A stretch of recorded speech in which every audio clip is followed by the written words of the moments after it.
In 1933, during the depths of the Great Depression, something extraordinary happened in the United States. Banks were collapsing, families were losing their homes, and hunger lined every street. People trusted money, but they didn't understand it. And that was the secret. President Franklin D. Roosevelt signed Executive Order 6102, quietly making it illegal for ordinary Americans to own most forms of gold. Citizens were forced to turn in their coins, bullion, and certificates to the Federal Reserve, at a fixed rate of $20.67 per ounce. At the time, no one knew why. Many grumbled, but they obeyed. After all, paper dollars were just as good as gold, weren't they? Behind the scenes, a powerful shift was taking place. The government wasn't just collecting gold for safekeeping. It was severing the direct link between real money, gold, and paper promises, dollars. Once the gold was in federal vaults, the U.S. quietly revalued it to $35 per ounce. Overnight, the government had expanded its balance sheet by billions. Wealth created out of thin air. Ordinary citizens, stripped of their gold, were left holding paper that had already lost value.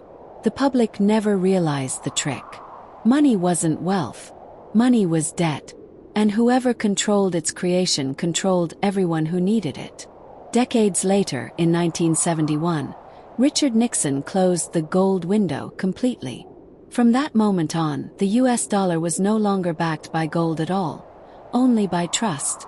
Most Americans never noticed. Life went on, paychecks came in, prices rose slowly. But in the shadows, something darker stirred: inflation. The cost of living crept higher each year, while wages lagged behind. Families borrowed more, banks grew richer, and governments printed endlessly. The true secret of money had been revealed, but only to those willing to look. Money was not designed to store value. It was designed to transfer power. Even today, the system continues. A small group, central banks, private bankers, governments, can conjure trillions with a keystroke, while ordinary people trade their lives away working for it. And here's the final twist. Every financial crisis, every bailout, every stimulus package is not an accident. It's a feature of the system. Each one transfers wealth upward, from the many to the few, under the illusion of rescue. The suspense doesn't end because the game is still being played.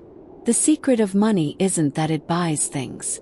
The secret is this: money itself is the most powerful story ever told. And the moment you stop believing in it, the system unravels.